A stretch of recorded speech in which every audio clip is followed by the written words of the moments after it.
I should say, I guess, a little bit about myself, since this has sort of, over the years, turned into a kind of a one-man band. I grew up in a small town in Colorado, under extraordinarily ordinary circumstances, and for some reason, I don't know, genetic or something in the water or something, I was always very prone to obsession, and one obsession gave way to another, so that rock collecting gave way to butterflies, which gave way to rocketry, which gave way to girls, which gave way to drugs, which gave way to politics, on and on and on.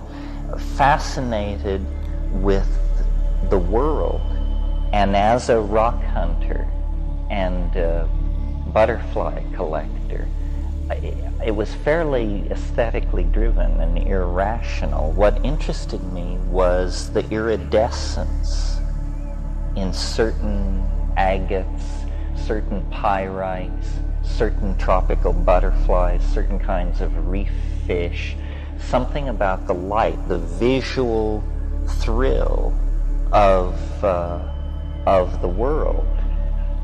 And this took me through many places by the time I was 14 years old and read Aldous Huxley's book, The Doors of Perception, where he gives a very restrained and gentlemanly description of a mescaline experience.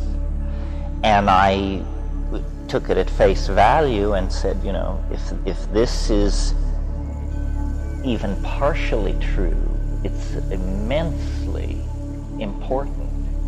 And I began to pursue this vast area of interlocking disciplines that really has no name, but we can name the disciplines and you know what I'm talking about. Botany, ethnography, chemistry, DNA function, cultural dynamics, shamanism, linguistics, theories of natural magic, relationship of man to the environment, so forth and so on. The nexus of concerns that clusters around the question, what are we? Where did we come from? And where are we going? And as a 14-year-old, 16-year-old, when these questions first form in your mind, a reasonable response is to seek the cultural database. Surely there are answers to these questions. Who are we? Where did we come from? And where are we going? Well, if you have any kind of intellectual filter at all, you quickly can satisfy yourself that our best efforts are nothing more than half-completed stories told around the campfire. We don't actually know what our predicament is. I mean, we are up against a phenomenon which we can barely bring into focus in our cognitive sphere, and it's the phenomenon of our own existence.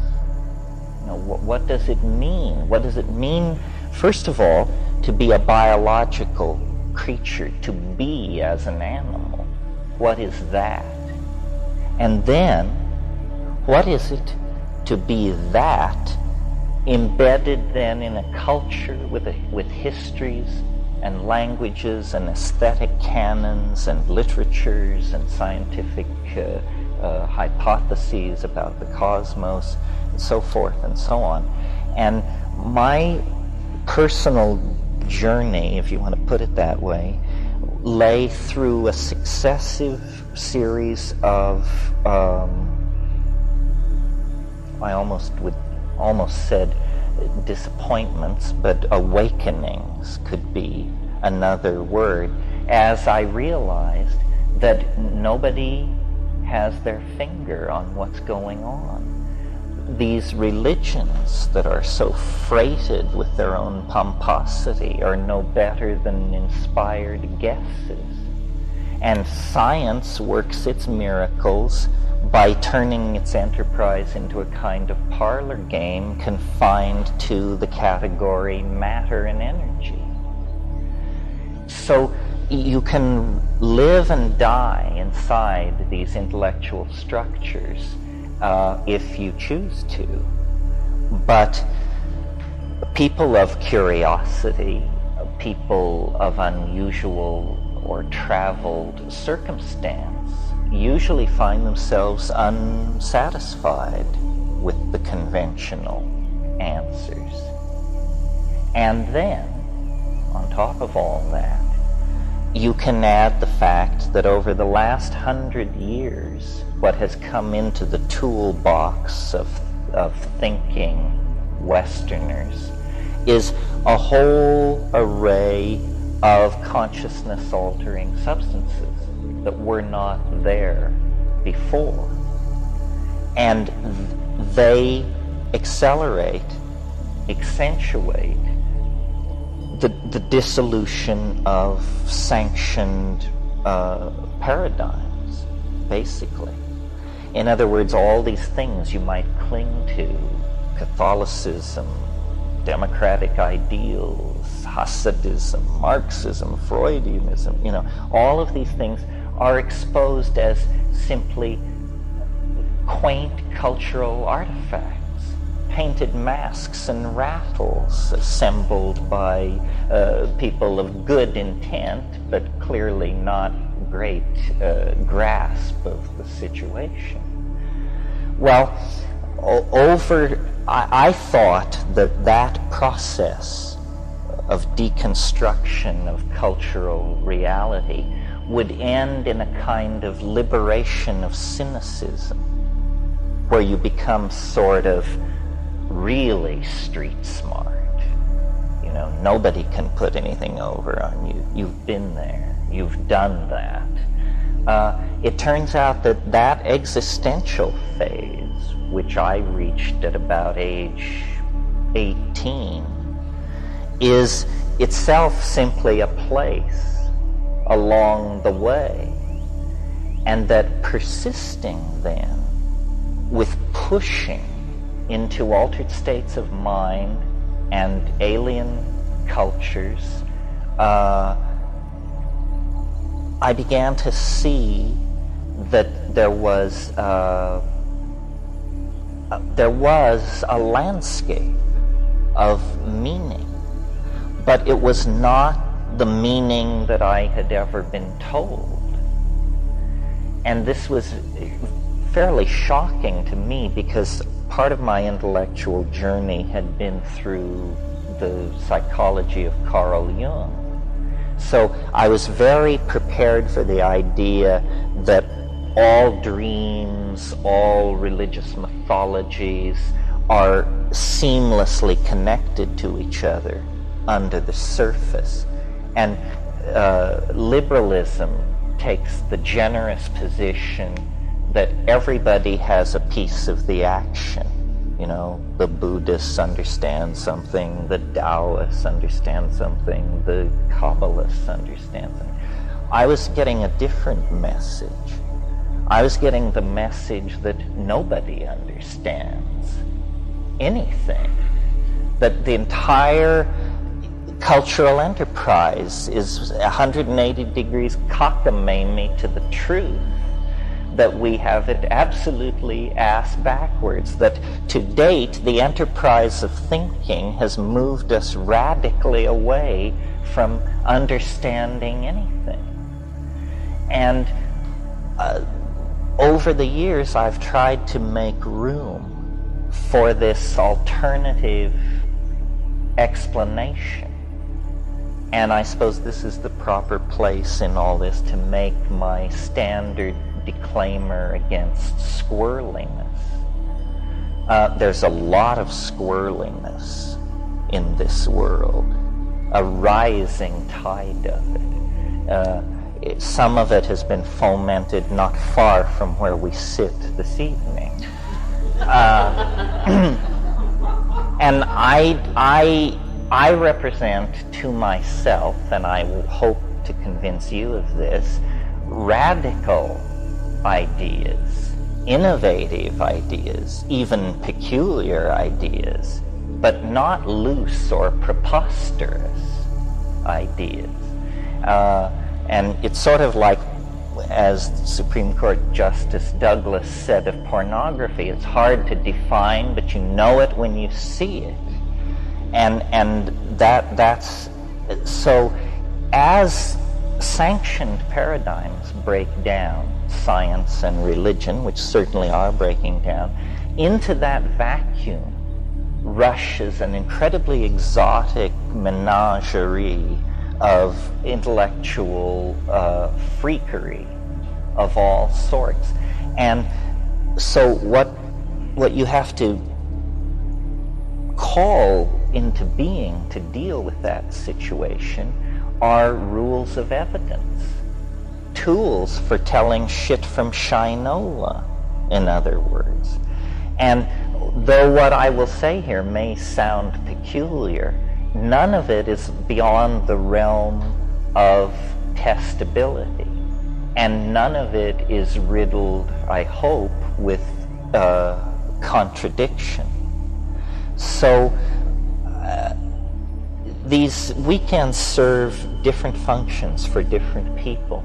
Just in the course of doing what I've done with my scene, I know a lot about plants and anthropological use of psychoactives and chemistry and anecdotal stuff, and I'm very happy to share all that with you, right down to recipes and how to do it, because that's very important to empower people's personal toolkits and technology.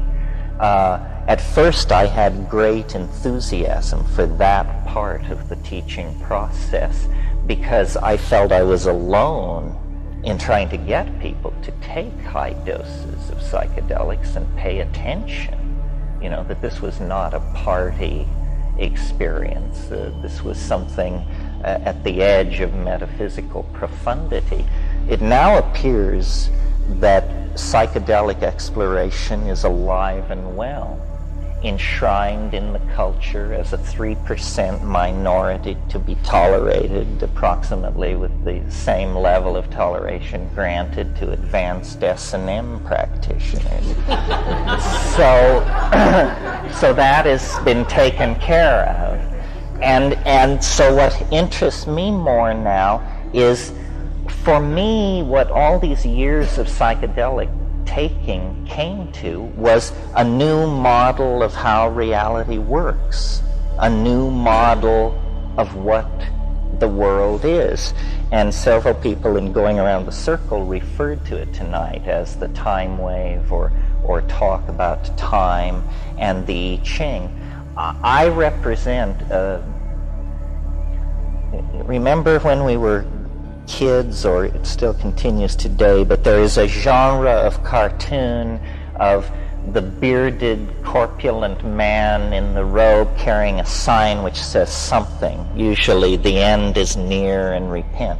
Well, how a rationalist, a Platonist, and an admirer of all kinds of evidentiary veracity could find their way into that position, I don't know, but that is the position I'm in.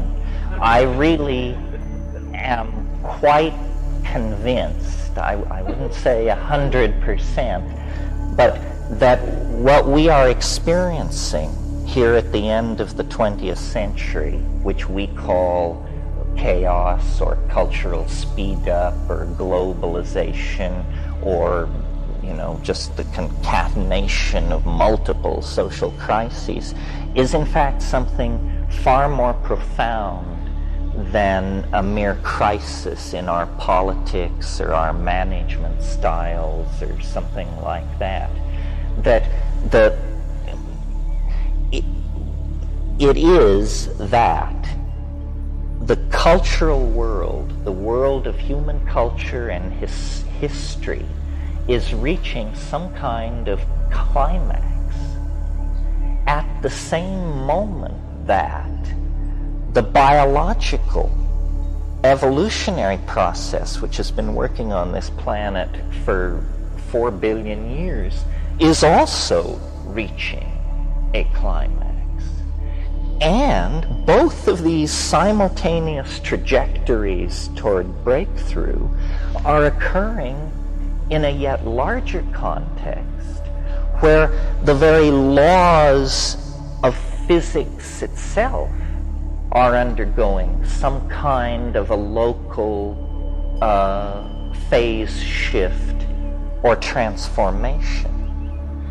And I am completely aware of how nutty this sounds at first. I mean, any problem you have with this, I had in spades. First of all apocalyptic theory always centers on a moment not far in the future.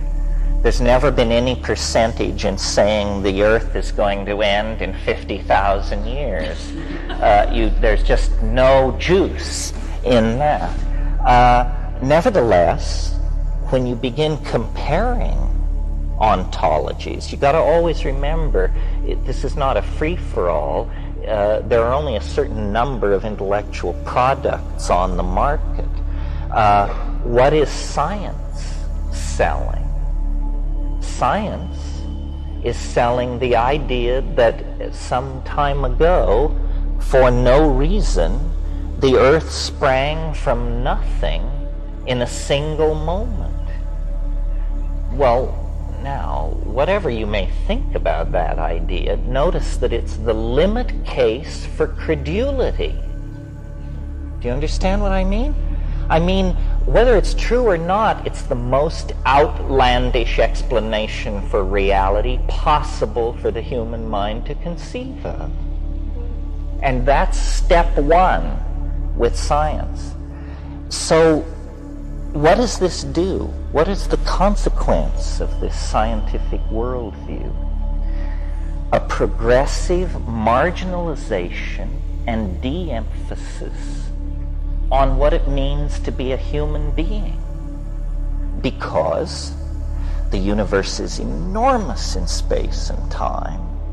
Our galaxy is utterly ordinary, one of billions. Our star is utterly ordinary, one of trillions. Our planet is presumed to be of an ordinary type, and biology is presumed to be a necessary consequence of certain chemical regimes at certain temperatures, and on and on and on. So what you get then as the human role in this scientific scheme is virtually nothing more than to witness, to carry out certain measurements that cause the collapse of the state vector, and to witness. And the universe is an accident, and all subsequent processes are accidents, and we are an accident, and value is conferred, and meaning is an illusion of the naive, and on and on and on. This is the legacy of positivism, materialism, the thinking that has gone on in the last 200 years in Europe and now dominates the planet. The problem is that it runs completely counter to the primary datum, to use a philosophical buzzword, the primary datum. And what is the primary datum? It's the felt presence of immediate experience. In other words, being here now is the primary datum. And it doesn't tell you that this is a series of accidents, and that you are irrelevant, and that your pain is not pain, and that your hope is not hope. It tells you something else. It tells you this counts. Somehow it matters. I matter. My life matters, my family, culture, the human enterprise, this planet, its biota, This matters, it all matters. Meaning is intrinsic as a primary datum, and yet it's denied by the philosophy which rules this planet and sets its agenda. How this happened, we can talk about tomorrow. It's an interesting story of historical malapropisms and bad calls and lost opportunities and just bonehead stupidity at critical junctures. But this evening what I want to evoke for you is what are its consequences. We need a metaphor that can contain the demon of the future that we have conjured into being.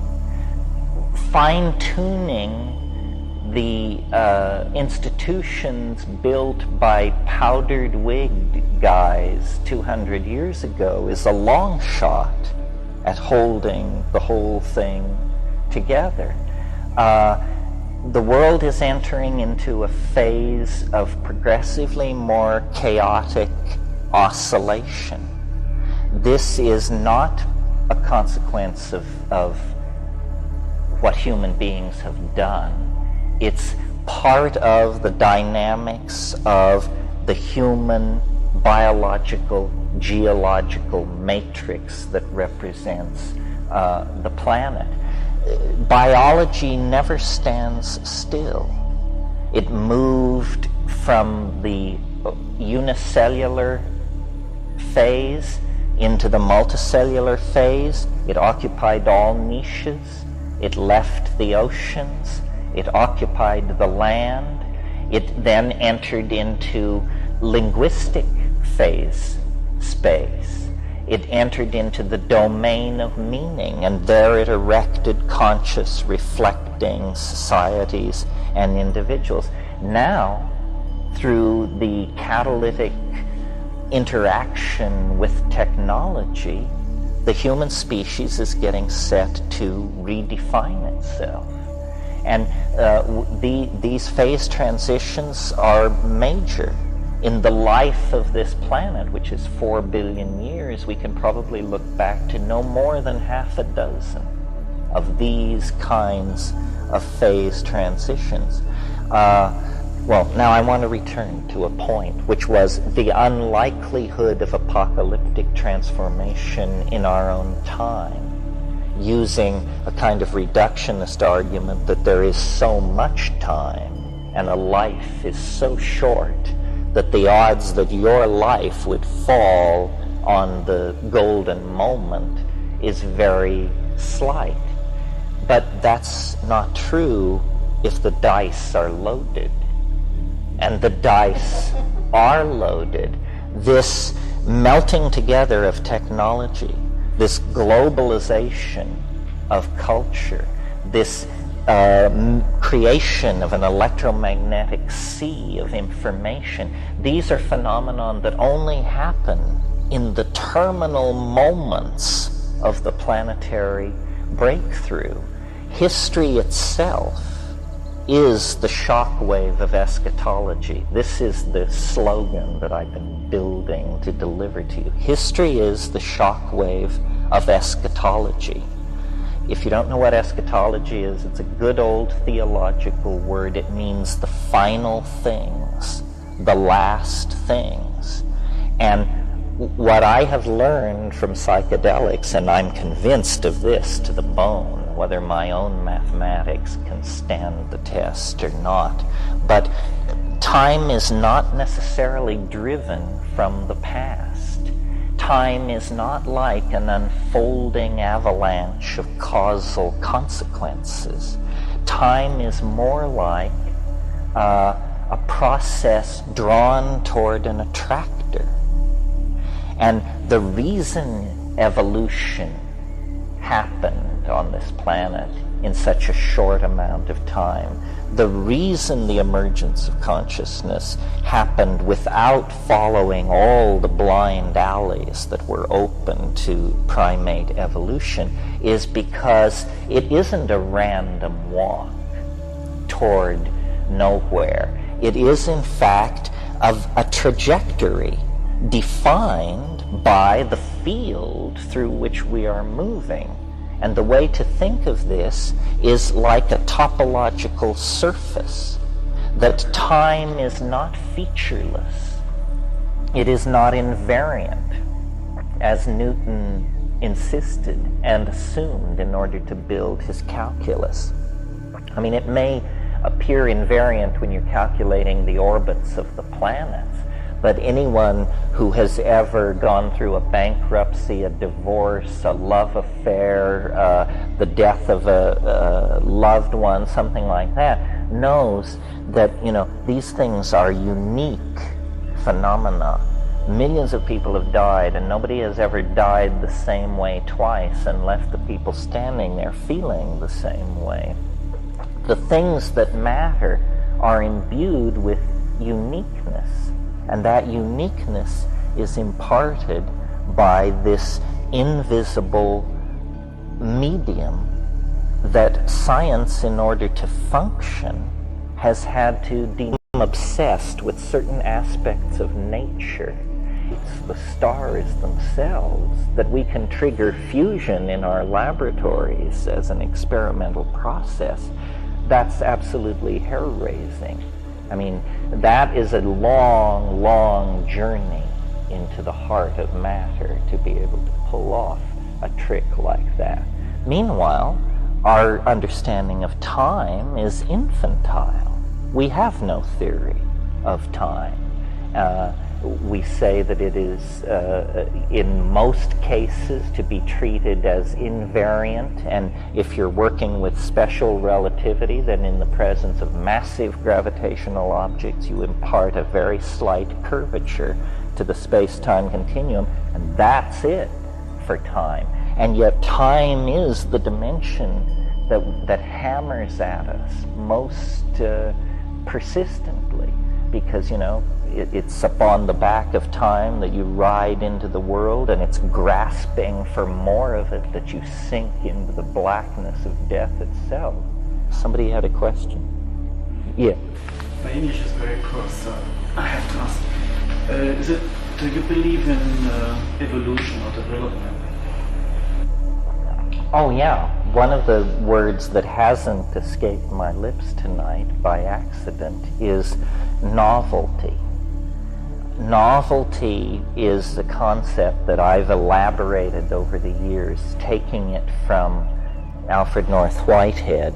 But as I see it, being, the cosmos, whatever you want to call it, is a struggle between two implacable forces. Novelty on the one side and habit on the other side. And let me describe them for a moment, and then you can see that this is true, I think. What is habit? Habit is doing things the way you've always done them. Habit is tradition. Habit is circular behavior. Habit is following the creeds that have already been laid down by past activity. It's what Sheldrake calls the morphogenetic field. What is novelty? Novelty is self-explanatory. It's what breaks the pattern. New connections, new possibilities. And the universe is in a state of dynamic tension between these two tendencies. Novelty surges forward. New art movements, new technologies, new inventions, new social mores, new classes. And then habit reasserts itself. Close the theaters, kill the Jews, reestablish the old order. And this goes on over and over and over again. But the good news is, this is not a Manichaean struggle. This is not an eternal struggle. Novelty is winning. Novelty is winning, inch by inch, iota by iota, over millions and billions of years. The universe grows more novel more connected, different temperature regimes, new forms of new domains of physical law. Because at first the universe was very hot. You couldn't have organic chemistry.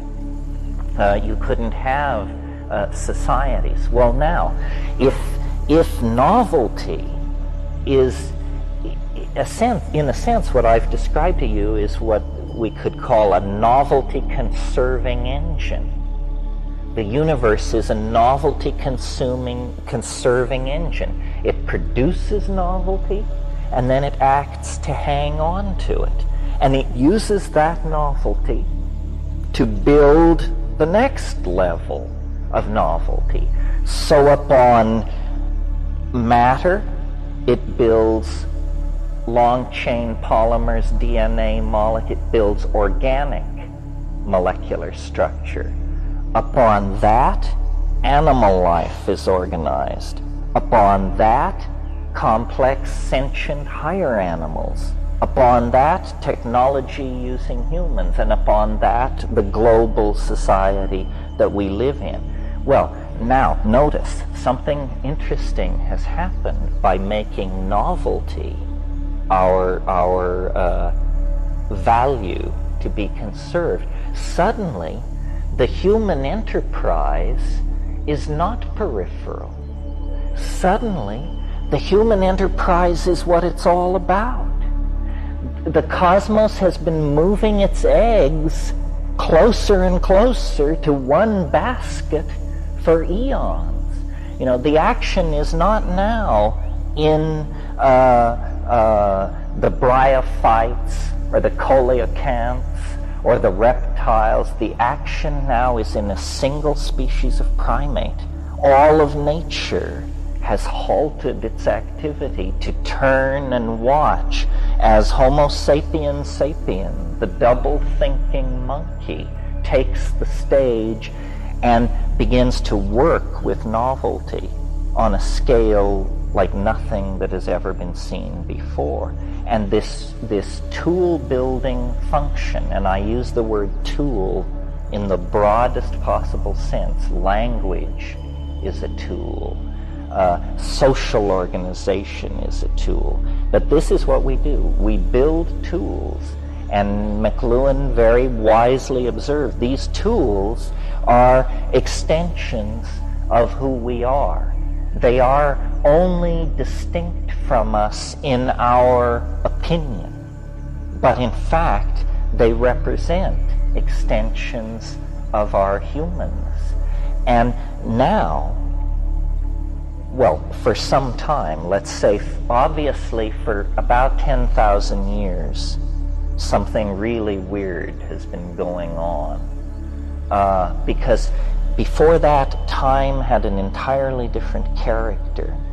Even in an era when there were people using fire and practicing rituals and chipping stone, my God, the monotony of it. I mean, try to imagine 10,000 years where what happens is you go from flaking on one side to flaking on both sides, and this is hailed in the archaeological record as a staggering cultural advance. I mean, we're talking major boredom on one level.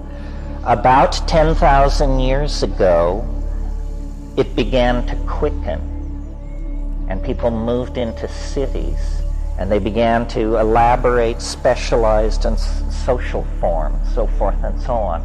Well, then, about 100 years ago, this went through an order of magnitude of acceleration. And about 15 years ago, it underwent another order of magnitude of acceleration. So we are now living in an entirely different kind of time. Our cultural toolkit is being replaced approximately every 18 months.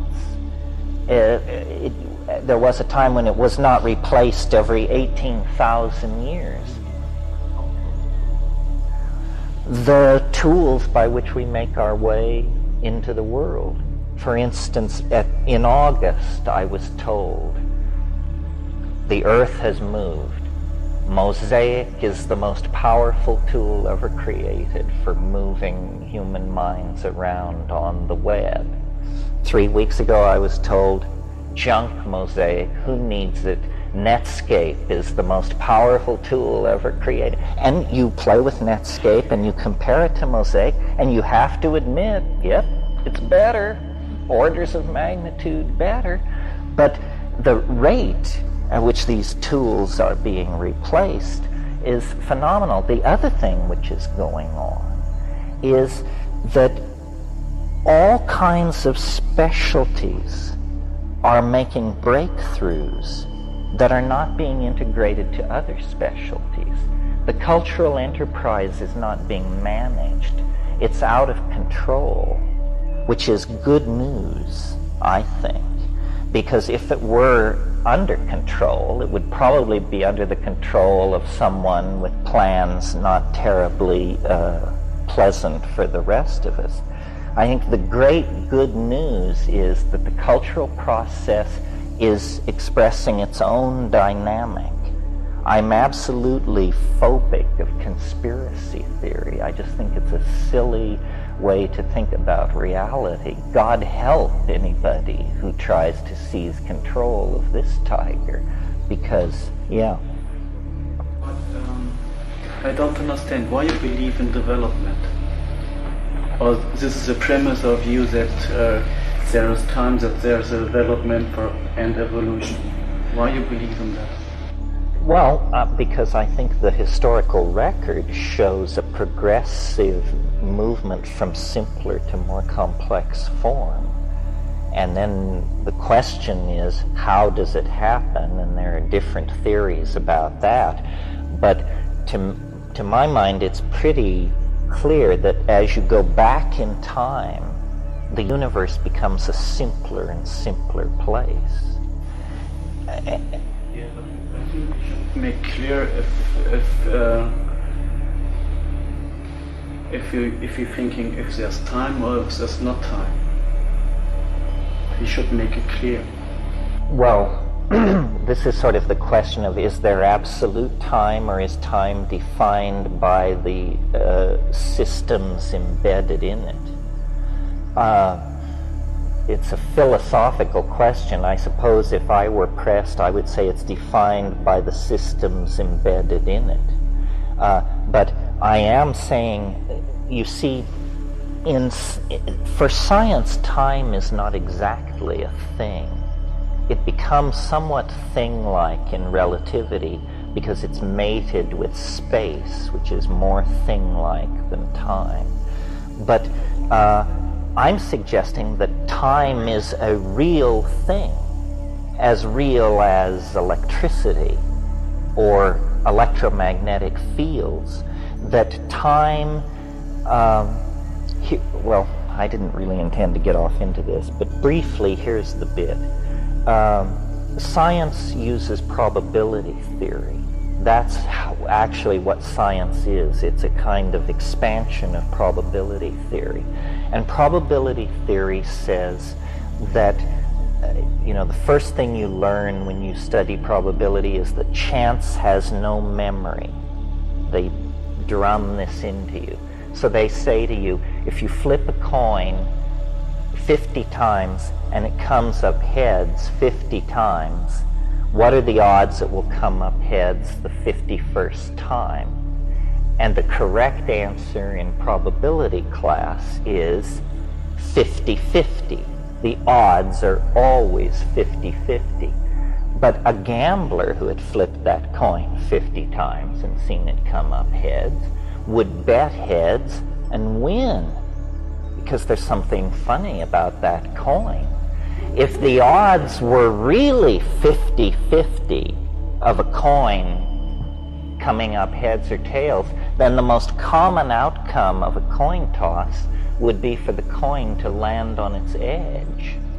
And that's the rarest outcome there is in a coin toss.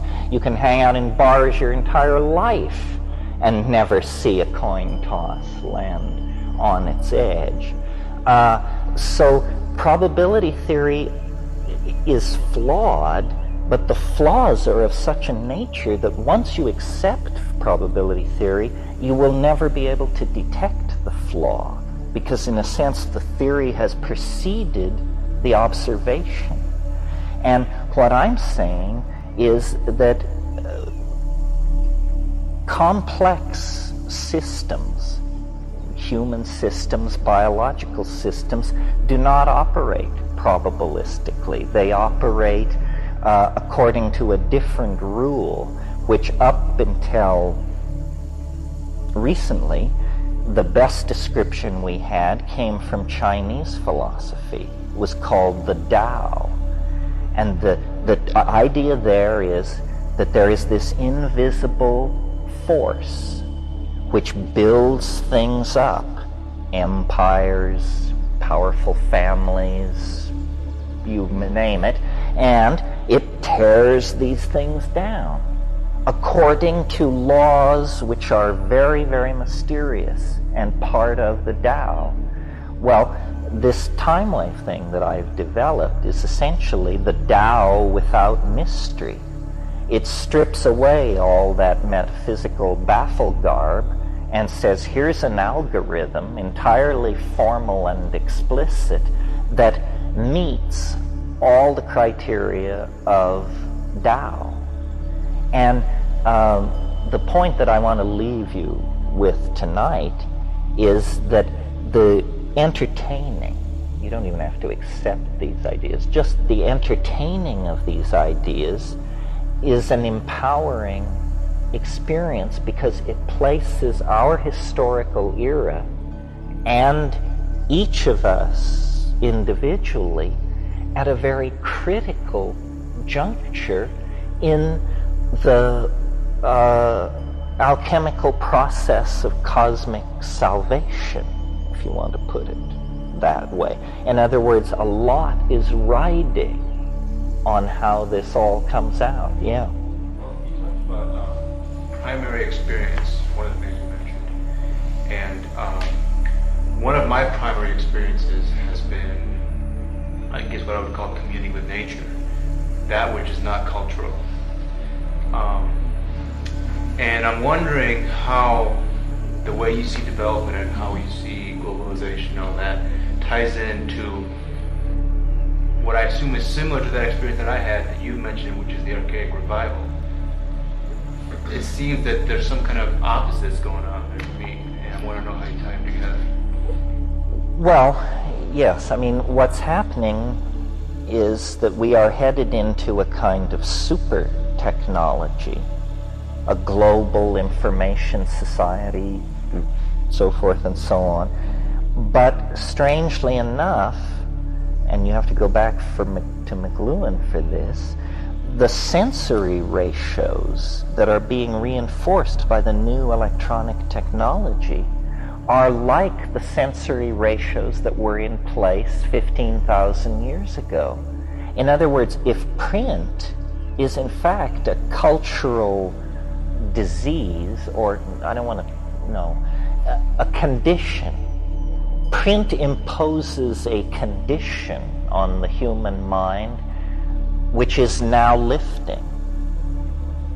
And as the cloud of print-created conditioning and institutions is lifted, we discover that we are not Victorian ladies and gentlemen, model citizens in the Jeffersonian state, but that we like to trance dance and mess around sexually and get down and dirty and all. In other words, there is an archaic impulse that comes into this as we reclaim our senses. Some of you may have read Morris Berman's wonderful book called Coming to Our Senses. Well, I've never met Morris Berman, but I absolutely subscribe to everything said there. History was an incredibly damaging experience, and now it's over, in a sense. And we're like the victims of a very long and prolonged bombardment of some sort. And now it's over. And we can begin to pick up the pieces and say, well, what Christianity did to our sexuality, what monotheism did to our gender relationships, so forth and so on. Now we can fix all of this. But it takes it is this paradoxical enterprise of a neo-archaism taking place in a cyberdelic, hyper-global society. That's why body piercing, tattooing, trance dance, drug experience, drumming experiences, all of these things are, I take to be very healthy signs of this archaic impulse coming out in society. I mean, what was created by the era of the proper gentleman was, excellent table manners and genocide over most of the surface of the planet. However, all of these changes that are going on, each one must give way for the next.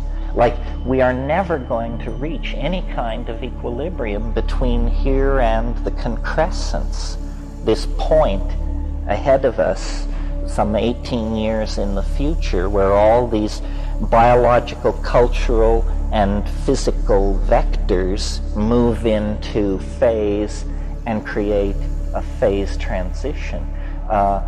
Because in a sense, history is being forced to repeat itself at an incredibly accelerated rate. And I mean this not as a metaphor, as is ordinarily said. I mean literally, that as we approach the omega point, there are a series of recursive reflections, almost like passing through shock waves, where we reiterate past historical episodes. Right now, I take us to be somewhere in the late 800s. Rome has fallen, and the hard claw of the Christian church is just about to close itself over our jugular for about 6 years or so.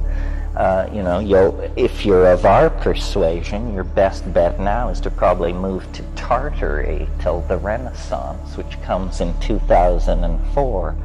The point being that we are living through a kind of mini dark age that is actually related to the dark ages that descended over Europe at the fall of Rome.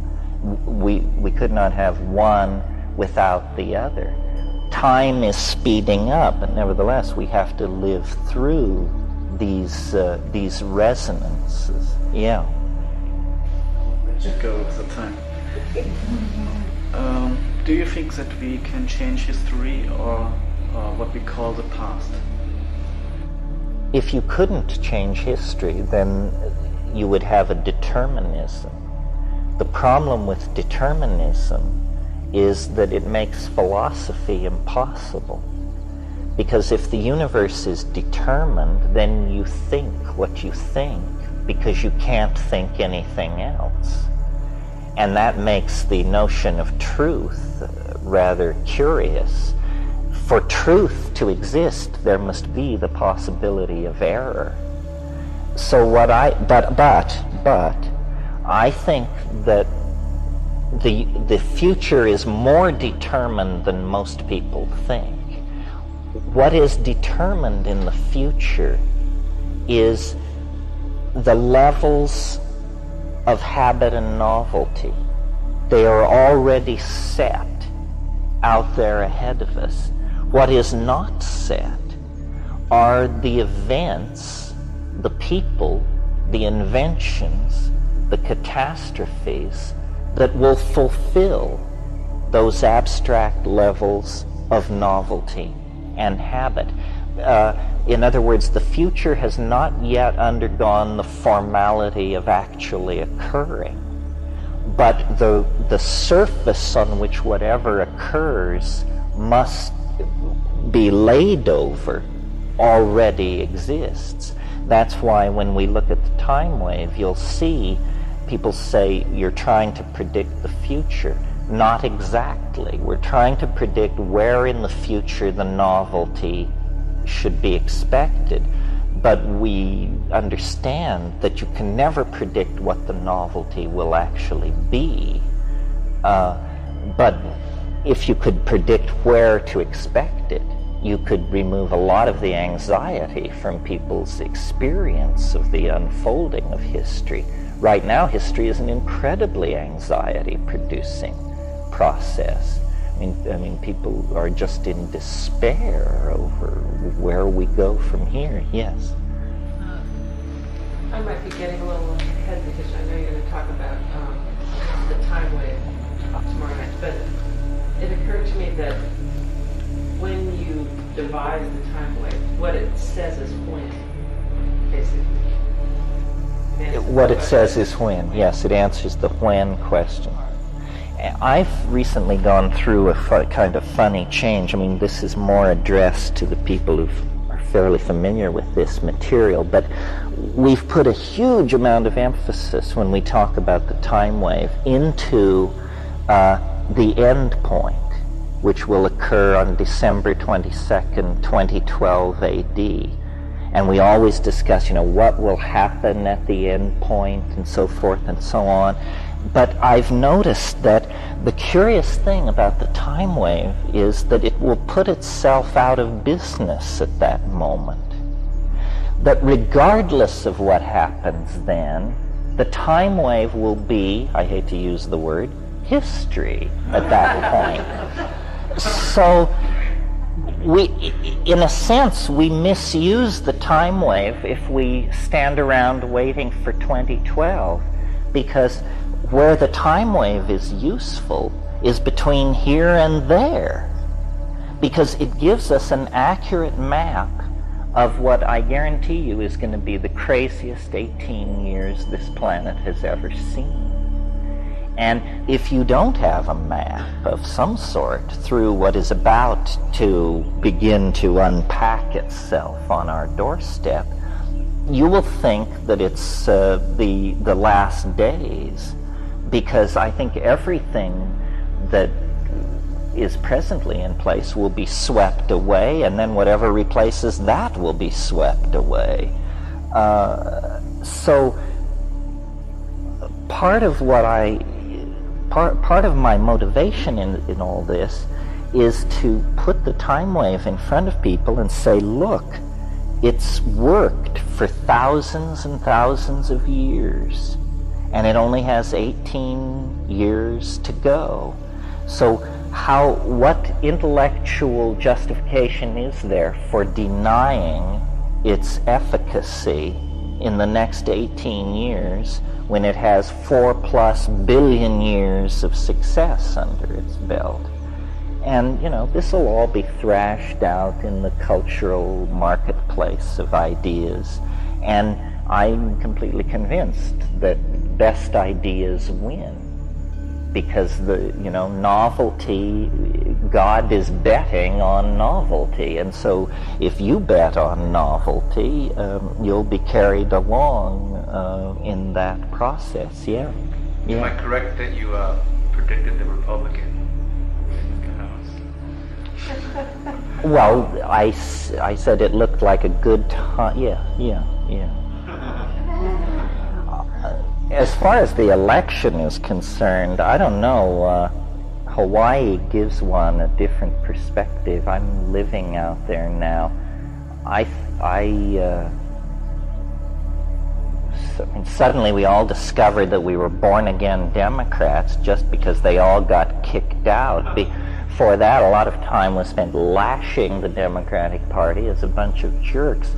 I think probably both impulses were good. I think the election just proves that the world corporate state has made national governments irrelevant, because, while everybody's yakking about the election, the real news is lowest unemployment in 4 years, continuous growth into the 27th month. Lloyd Benson retired 3 days ago and said if he could write the numbers, they wouldn't be any different than the numbers he's able to retire on. The economists are going berserk. And I think that what has happened very quietly over the past 10 years with chaos theory and fractal mathematics and this sort of thing is that economics has come out of the woodshed. It is not voodoo anymore. And the world corporate state is running a very tight ship. And look at the changes that have gone on just in the past 5 years. Marxism has been liquidated. Apartheid has been liquidated. The people in the Middle East have been told to get their stupid act together. The Irish question comes up for review. World trade barriers are dropping everywhere. These are all things on the agenda of the world corporate state. Because the world corporate state likes happy, well-paid consumers. War, an instrument of policy by nation states, it is abhorrent to the world corporate state because it busts up assets and requires reinvestment.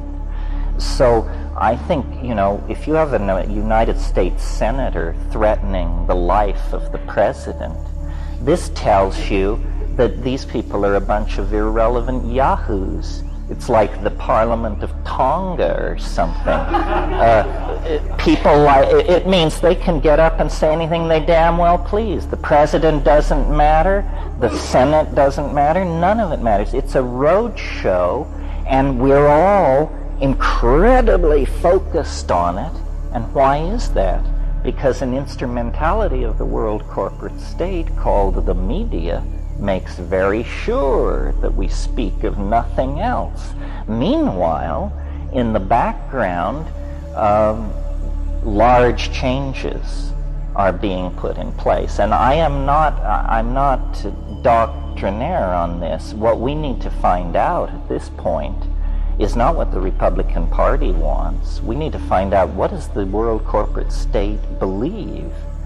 Is it simply a slash and burn operation, and we're going to peddle ourselves into toxic environmental chaos? Or are there smarter heads in there somewhere who realize that the whole thing has to be managed, otherwise it will turn on itself and be inoperable? But this is what happened a few hundred years ago. The church lost its steam, and nationalism arose with a whole new vision of the world and politics and polity and power, and now the world corporate state. And the most exciting thing going on at the moment, and to my mind extremely psychedelic, is the creation of the web and the net. This is potentially what can change the culture, and yet the web and the net is an wholly owned asset of the world corporate state. However, the net was created by a Cold War mentality and designed to be indestructible. That's why it is indestructible. Otherwise, they would have destroyed it. You may bet your bottom dollar. But in the era of thermonuclear warfare, they designed it to be indestructible, and now no one can stop it. And I'm in favor of all these runaway processes. I think wherever management is enslaved to ideology, human values are just stomped on. I mean, that's what happened with Marxism. It's what happens with piratical capitalism, so forth and so on. But I think the psychedelic position to take on all this is that it's one hell of a show, And don't get your heart set on anybody, because they'll be swept away as fast as you can say Jack Robinson. We are not going right or left or any place so conventional. Processes have been set in motion that no political theory can come to terms with, I think. Well, we could go. Yeah, last question. You went past it a little bit. So what is your theory? Is it chaos or a smarter minds? Oh, I think probably there's a real war going on inside the world corporate state, that it hasn't actually gotten itself together yet. Victory came with unexpected swiftness, and very few people, even inside the Fortune 500 or the World Bank or the IMF, actually understand the degree to which the corporate mentality is now in charge of the planet. I imagine that what it is it's a struggle between dinosaurs and a more ecologically recycle-minded kind of mentality. I'm not a Marxist, but I know enough of Marx to know that in classical capitalistic theory, you can't have capitalism unless you have unlimited exploitable natural resources. And 15 years ago, I would have said capitalism's salvation is space-based resources. Apparently the people who manage the money decided not to put money into that, and now there is no infrastructure for the delivery of space-based resources. So apparently we're going to try what is called closed cycle capitalism, and that may be morally dubious, because as far as I can understand, it requires a permanent underclass somewhere. You can't raise everybody to the level of first world consumers, because somewhere there has to be somebody working for peanuts manufacturing all this junk. Anyway, these are issues. To me, none of this is far afield. I mean, to me, the psychedelic experience is the experience of trying to make sense of reality. And it used to be, although I can't remember when, that psychedelic self-exploration was presented as a kind of do-it-yourself, courageous psychotherapy. It was a personal voyage. It is only if you don't take it seriously. If you take it seriously, then this is not your personal stuff. This is the stuff. And that's how shamans approach it. They wouldn't be able to conceive of what you mean by a personal vision. I mean, there are only visions, and if psychedelics are on any level to be taken seriously as catalyzers or expanders of consciousness, then we need them, because it's an absence of consciousness that is making this historical transition so excruciating.